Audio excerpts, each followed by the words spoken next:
ഒരു വർഷത്തിനകം അമേരിക്കയിലെ ഡീപ് സ്റ്റേറ്റ് ശക്തികൾ മോദി സർക്കാരിനെ അട്ടിമറിക്കാൻ വൻ പദ്ധതി ഒരുക്കുന്നതായി ഇന്ത്യയിലെ വാട്സാപ്പിലൂടെ ഒരു സന്ദേശം വ്യാപകമായി പങ്കുവയ്ക്കപ്പെടുകയാണ്.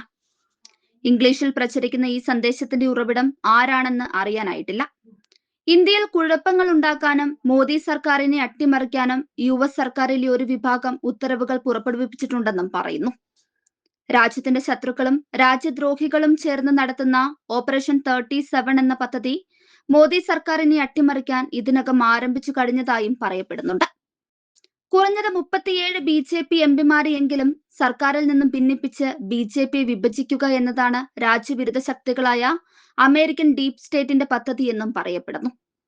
ശ്രീലങ്ക, ബംഗ്ലാദേശ്, നേപ്പാൾ എന്നിവിടങ്ങളിലെല്ലാം ഈയിടെ ഭരണമാറ്റമുണ്ടാക്കിയത് അമേരിക്കയിലെ ഡീപ് സ്റ്റേറ്റ് ശക്തികളാണ്.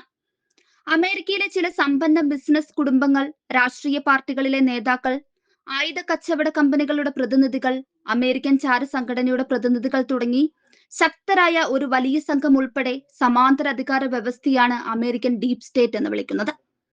മോദിയെ പുറത്താക്കാൻ US ചാര സംഘടനയായ CIA-ക്കും ഡീപ് സ്റ്റേറ്റിനും 12 മാസം സമയം നൽകിയിട്ടുണ്ടെന്നും പറയുന്നു.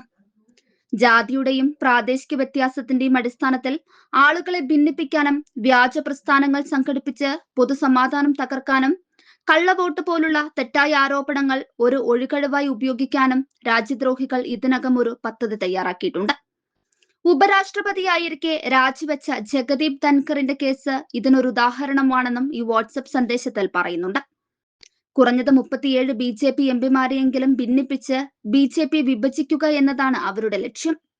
ചിലപ്പോൾ ഭരണഘടനയുടെ പേരിൽ, ചിലപ്പോൾ സംവരണത്തിന്റെ പേരിൽ, ചിലപ്പോൾ കർഷക നേതാക്കളുമായി ഗൂഢാലോചന നടത്തി രാജ്യത്തിനകത്ത് കലാപമുണ്ടാക്കാൻ ഡീപ് സ്റ്റേറ്റ് ശക്തികൾ ശ്രമിക്കുന്നുണ്ട്. രാഹുൽ ഗാന്ധി, കെജ്രിവാൾ തുടങ്ങി പ്രതിപക്ഷ പാർട്ടികളിലെ ചില നേതാക്കൾ ഡീപ് സ്റ്റേറ്റ് ശക്തികളുടെ പ്രതിനിധികളാണെന്ന് നേരത്തെ തന്നെ ധാരാളം വാർത്തകൾ പുറത്തു വന്നിട്ടുള്ളതാണ്. ലിംഗ മതപ്രസ്ഥാനങ്ങളെ കലാപത്തിന് പ്രേരിപ്പിച്ചും അവർ സർക്കാരിനെ അട്ടിമറിക്കാൻ ശ്രമിക്കുമെന്ന് വാട്സപ്പ് സന്ദേശത്തിൽ പറയുന്നു. ഈയിടെ ഭാരതത്തിൽ ആസൂത്രിത കലാപങ്ങൾ കൂടി വരുന്നതും ഇപ്പോൾ പ്രചരിക്കുന്ന ഈ വാട്സപ്പ് സന്ദേശവും തമ്മിൽ പലരും കൂട്ടിവായിക്കുന്നുണ്ട്. കൗമാരക്കാരുടെ കലാപമാണ് ബംഗ്ലാദേശിലും ശ്രീലങ്കയിലും നേപ്പാളിലും സർക്കാരുകളെ അട്ടിമറിച്ചത്.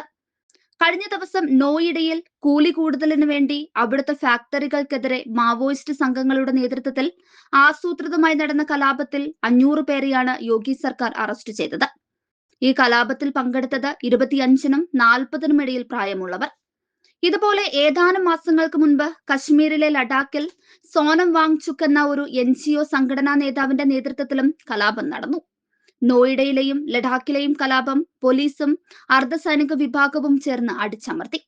അതുപോലെ വോട്ടെടുപ്പ് നീതിപൂർവകമായി നടക്കുന്നില്ലെന്ന് പറഞ്ഞ് രാഹുൽ ഗാന്ധി തുടർച്ചയായി നടത്തിയ വാർത്താ സമ്മേളനങ്ങൾ, ബീഹാറിൽ നടത്തിയ വോട്ടധികാർ യാത്ര എന്നിവയെല്ലാം ഡീപ് സ്റ്റേറ്റ് ശക്തികളുടെ സ്പോൺസേർഡ് പരിപാടിയായിരുന്നുവെന്ന് ആരോപിക്കപ്പെടുന്നു.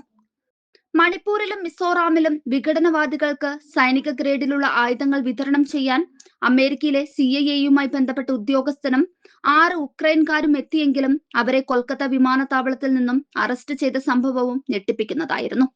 ഇതിൽ NIA പിടികൂടിയ മാത്യു വാൻ ഡൈക്ക് നിരവധി രാജ്യങ്ങളിൽ വിഘടനവാദ പ്രസ്ഥാനങ്ങൾക്ക് മിലിറ്ററി ഗ്രേഡ് ആയുധങ്ങൾ ഉപയോഗിക്കേണ്ടതെങ്ങനെയെന്നതിൽ പരിശീലനം നൽകിയ കുപ്രസിദ്ധ അമേരിക്കൻ ഏജന്റാണ്.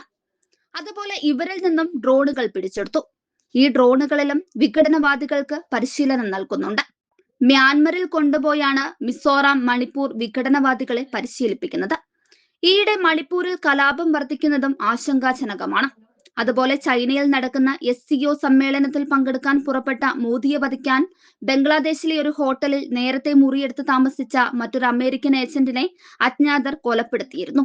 അന്ന് ചൈനയിൽ റഷ്യൻ പ്രസിഡന്റ് പുടിനും പ്രധാനമന്ത്രി മോദിയും കാര്യങ്ങൾ ചർച്ച ചെയ്യാൻ നിശ്ചയിച്ച ഹോട്ടൽ ഒഴിവാക്കുകയും പകരം വെടിയുണ്ടയേൽക്കാത്ത പുടിന്റെ പ്രത്യേക കാറിനകത്തിരുന്നാണ് ഇരുവരും ചർച്ച നടത്തിയത്.